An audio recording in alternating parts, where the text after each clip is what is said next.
Бул чыгарылышта Пайгамбарыбыздын саллаллаху алейхи вассалам нурдуу көрүнүшү, улуу адеп ахлагы жана анын акыйкат пайгамбар экендигин көрсөткөн мужизалары тууралуу баяндайбыз. Пайгамбарыбыздын саллаллаху алейхи вассалам туруш турпаты.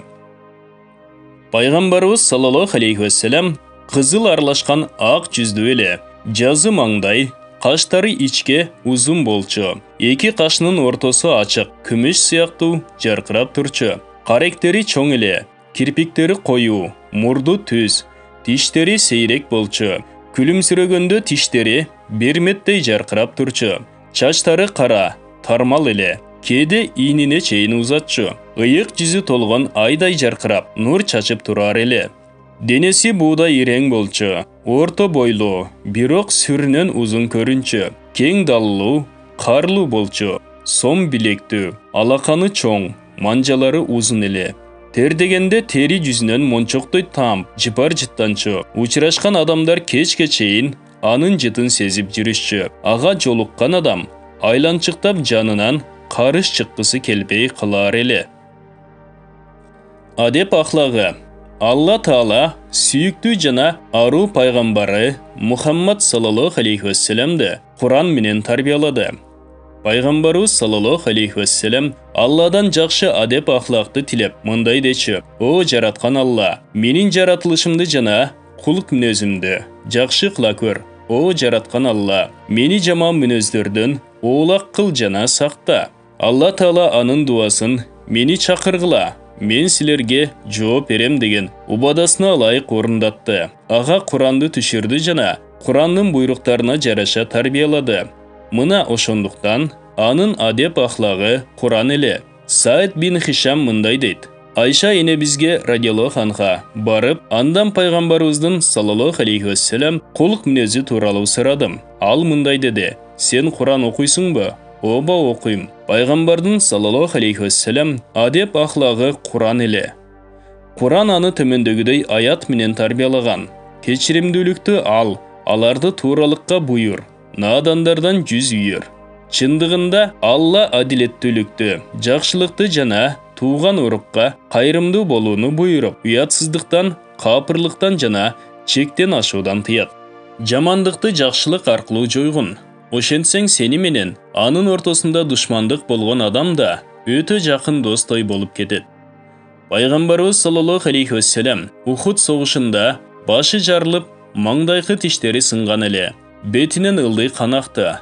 Ак жүзүндөгү канын сүртүп, мындай деп жатты: "Пайгамбарларынын жүзүн канчалаткан эл кантип бакыт табат?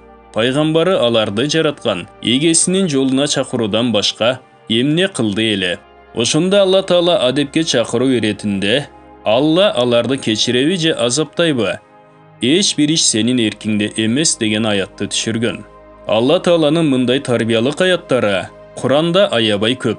Бул чакырык биринчи болуп пайгамбарыбызга саллаллаху алейхи вассалам багытталган. Андан чагылган нур бүтүндөй адамзатка тарайт. Ал Курандын тарбиялык чакырыгын кабыл алып, анан элди ага чакырган. Мына ушул себептүү Пайгамбарыбыз саллаллаху алейхи вассалам мындай дейт: "Мен жакшы мүнөздөрдү толуктоо үчүн жиберилдим." Пайгамбарыбыздын саллаллаху алейхи вассалам жакшы кулк мүнөзү тууралуу аалымдар жыйнаган маалыматтар. Пайгамбар саллаллаху алейхи вассалам адамзаттын эң сылыгы, эң эр жүрөгү, эң адилеттүүсү, эң аруусу эле. Анын ыйык колу, күңү же никелүүсү же жакын тууганы болбогон эч бир аялдын колуна тийген эмес. Ал адамдардын эң жоомарты болчу. Анын жанында динар, дирхам бир күндө токточу эмес. Эгер колунда ашыкча акча, мал мүлк болуп, бергидей бирөөнү таба албаса, түнү болсо да аны муктаж адамга бермейинче үйүнө келчү эмес. Ал бут кийимдерин тигип, кийимдерин жамачу, жубайларына жардам берчү. Алар менен отуруп тамакка эт туурашчу. Адамдардын эң уяттуусу эле. Эч кимге телмире тиктечү эмес. Эркин адамдардын да, кулдардын да чакырыгына жооп кыла барчу. Бир жутум суу же коёндун бир саны болсо да, белектерди кабыл алып, ордуна белек берчү жана алган белегин жечү. Бирок садаканы жечү эмес. Күң же жарды кишинин чакырыгына да текебердик кылып барбай койчу эмес. ачууланганда Алла үчүн ачууланчу, бирок өзү үчүн ачууланчу эмес. Өзүнө же сахабаларына зыяны тийсе да, акыйкатты орындатпай койчу эмес эле. Мушриктерден жардам берүү сунушу түшкөн учурда жанындагыларды көбөйтүү үчүн бир адамга да муктаж болуп турганына карабастан, бул сунушту кабыл албастан мындай деген эле: Аллага шерик кошкон адамдан эч качан жардам сурабайм. Пайгамбарыбыз саллаллаху алейхи вассалам бир жолу ачкалыктан курсагына таш байлап жүрдү. Нан таба албай, сүт тапса, ошого каниет кылчу. Эгер дарбыз же жаңы хурма тапса да жечү. Пайгамбарыбыз саллаллаху алейхи вассалам өмүрүндө катары менен 3 күн буудай нанды тое жеген эмес. Анын бул абалы жардылыгынан же сараңдыгынан эмес эле. Тойго чакырылганда барып, оорулардын абалын сурап, зыярат кылып жаназаларга катышчу. Душмандарынын арасында жан сакчысы жок, кыдырып жүрө берчү. Кичипейилдик жагынан андан өткөн киши жок эле. Текебер эмес, салабаттуу жана сүрдүү болчу. Кыска нуска жеткиликтүү сүйлөчү. Жүзү жарык эле. Дүйнө иштеринин эч бири аны коркута алчу эмес. Тапкан кийимин кийчү. Кээде Йеменде тигилген тоң кийчү. Кээде шамла деп аталган кийим. Кээде жүндөн жасалган чепкен кийер эле. Уруксат берилген кийимдин баарын кие берчү. Кээде оң колунун, кээде сол колунун аты жогуна күмүш шакек тагып алчу. Улоого мингенде кызматчысын же башка бирөөнү учкаштырып алар эле. Колуна тийген улоого минчү. Кээде ат, кээде төө, кээде качырга, кээде эшекке минчү. Кээде жөө жыңайлак чепкенсиз селдесиз жүрчү. Мадинанын эң алыс жерлеринде болсо да, оорулардын ал жайын сурап барып келчү эле. Жыпар жыттарды жакшы көрчү. Кээде кембагалдар менен отурчу. Жардылар менен отуруп тамактанчу.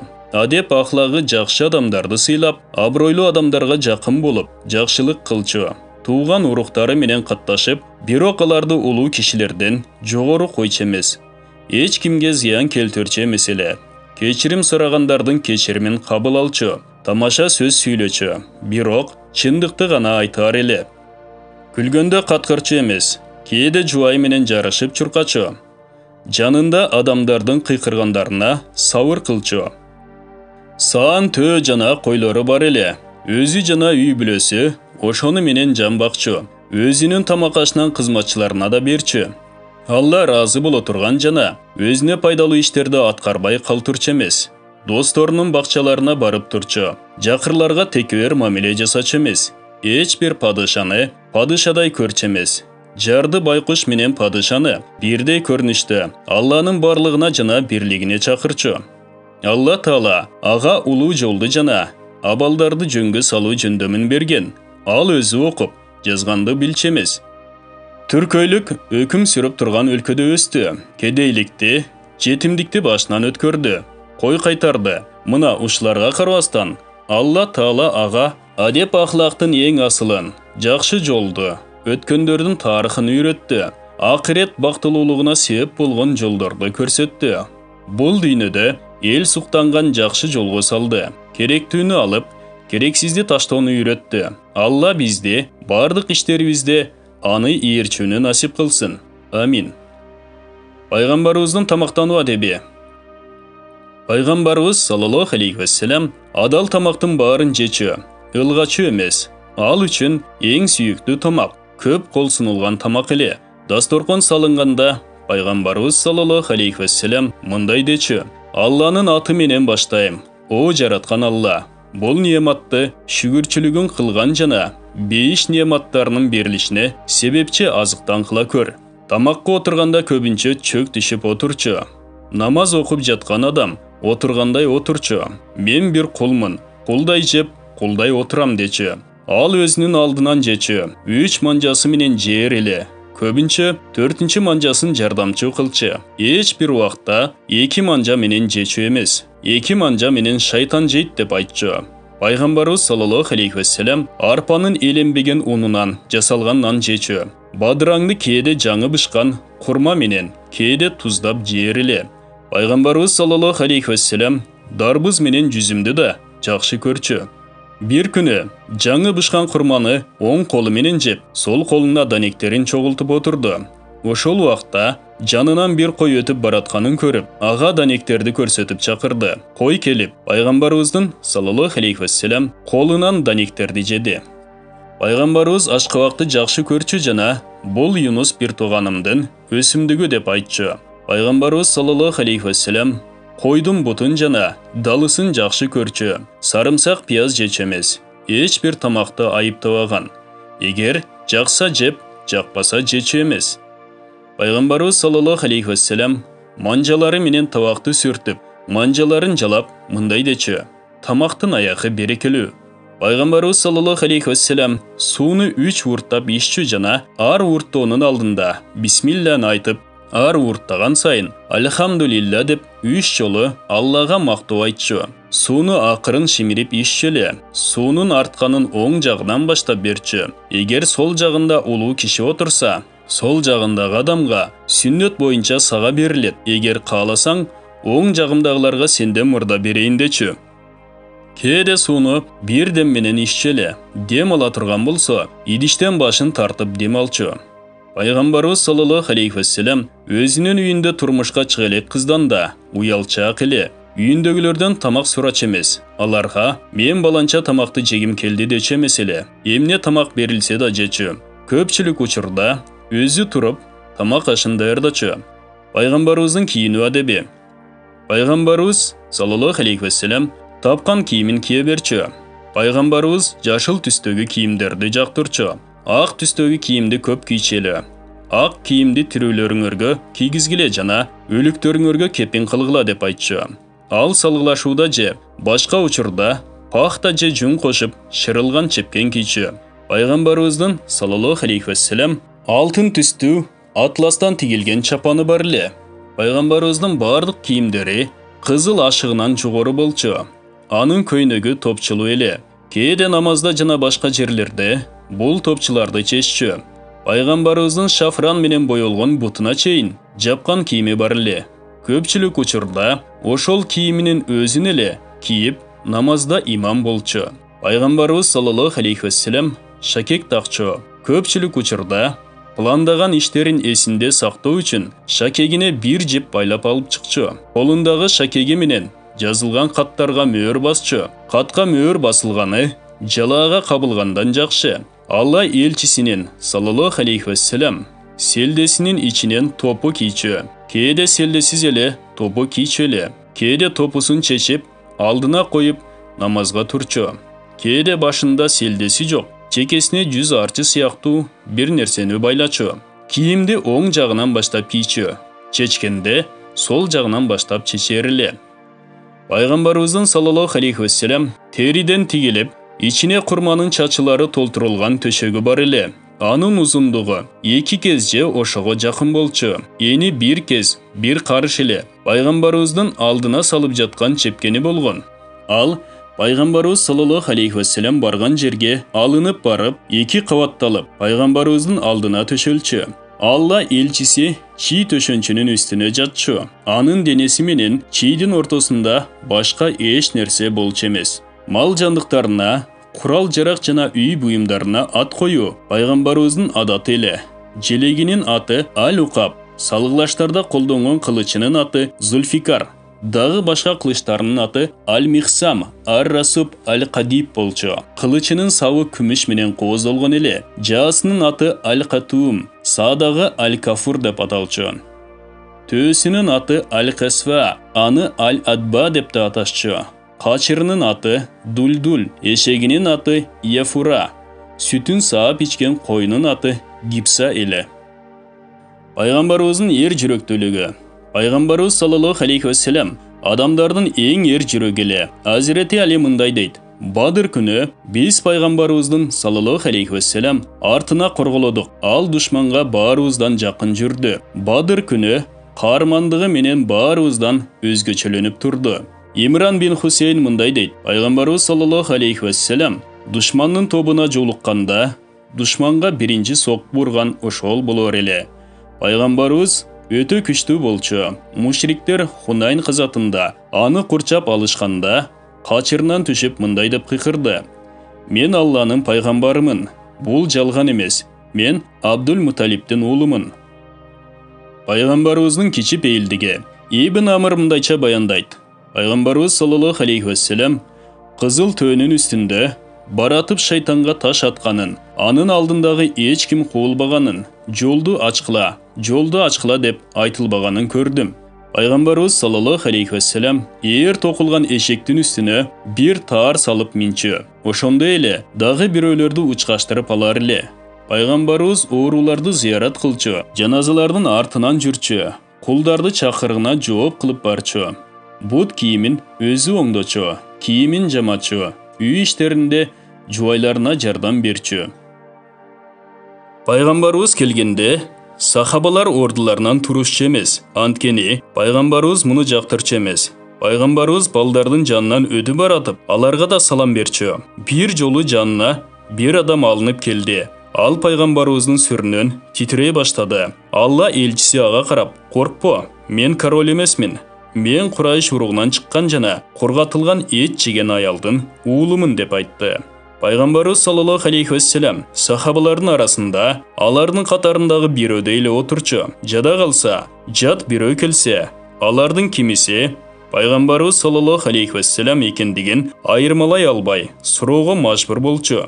Келген жат бирөөлөр Пайғамбарыбызды саллаллаху алейхи вассалам тааный алышы үчүн пайғамбарыбызга өзгөчө жай даярдоону да ойлошту. Ал үчүн ылайдан бир секиче жасашты. Ошондон кийин пайғамбарыбыз саллаллаху алейхи вассалам ошол секиге отурмай болду.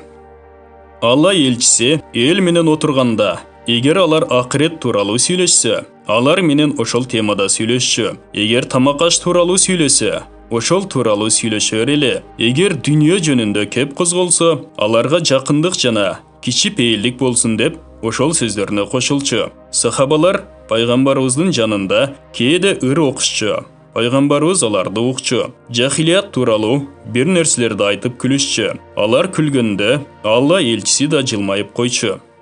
Пайгамбарыбыздын саллаллаху алейхи вассалам чынчылдыгын көрсөткөн мужизалары. Алла Таала бир канча жолу пайгамбардын колу менен адаттан тышкаркы мужизаларды жасаган.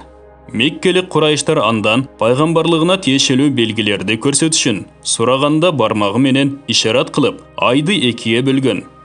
Жабир бин Абдулла аль-Ансаридин үйүндө, Абу Талха Зайд бин Сахал аль-Ансаринин үйүндө бир топ кишиден турган жамаатты аз эле тамак менен тойгузган. Хандак күнүндө 4 ууч арпа жана 6 айлык улактын эти менен 80 кишини тойгузган эле. Бир жолу Анас бин Малик алып келген бир канча арпа нанды 80ден ашуун кишиге жедирген. Дагы бир жолкусунда Бинту Башир аттуу аял алып келген аз эле курманы бүтүндөй бир аскердик кошуунга бергенде, алардын баары тоюп, артып да калган эле. Пайгамбарыбыздын саллаллаху алейхи вассалам манжаларынын арасынан суу аккан. Аскерлер ал суудан ичишти жана бүтүндөй кошуун бир эле учурда андан даарат алса да суу түгөнбөдү. Минбар жасалганда пайгамбарыбыз саллаллаху алейхи вассалам кутба окуу үчүн минбарга чыкты. Мурда үстүнө чыгып, кутба айтып жүргөн курманын дөңгөчү ыйлады. Сахабалар дөңгөчтөн төөнүн боздогонундай үн угушту. Ошондо пайгамбарыбыз келип, дөңгөчтү сылаганда анын үнү басылды. Алла элчисинин саллаллаху алейхи вассалам кайып тууралуу кабар берди. Анда Азирети Осмонго аягында бейишке кире турган бир балеге кабылаарын билдирди. Азирети Аммарды залым адамдар өлтүрөрүн. Алла Таала Азирети Хасандын ортомчулугу эки чоң мусулман топту жараштыраарын кабарлаган. Пайгамбарыбыз саллаллаху алейхи вассалам Алла жолунда салгылашкан эки адамдын тозоккулардан экендигин айткан. Кийинчерээк эки адам өз жанын кыйганда Алла элчисинин саллаллаху алейхи вассалам мужизасы билинген. Булардын баарын төлгөчүлүк эмес, Алла билдирген. Бул Алланын вахий аркылуу билдирген маалыматтары эле. Малик бин Сурака хижрат кылып бараткан пайгамбарыбыздын саллаллаху алейхи вассалам сары изине чөп салып, артынан түштү. Аны аңдып баратканда, минген атынын эки буту кумга батып, айланасын туман каптап калды. Жада калса, пайгамбарыбыздын өзүнөн жардам суроого мажбур болду. Алла элчиси ага дуа кылганда, ал аты менен кошо кутулду. Пайгамбарыбыз ага Кисранын эки билезигин эки колуна тагаарын кабар берди жана учуру келгенде Алла элчисинин айтканындай чыкты. Пайғамбарыбыз Ан сурасынан шыққан. Пайғамбармын деген жалғаншы Асфат өлтірілген түні анын Йемендин Сана шаарында болгонуна карабастан өлүм тууралуу кабар берди. Хижрат кылаарда үйүнүн айланасын курчаган Курайштык 100 кишинин үстүнө топурак чачып коюп, алар аны көрө албай калганда үйүнөн жайбаракат чыгып кеткен. Амир бин Туфайл бин Малик менен Арбат бин Кайс пайгамбарыбызды өлтүрүү максатында келишти. Бирок алар бул максаттарын ишке ашыра алышпады. Пайгамбарыбыз саллаллаху алейхи вассалам аларды каргады. Амир денесине чыйкан чыгып, Арбат болсо чагылган тийип, денеси бүтүндөй күйүп өлүштү.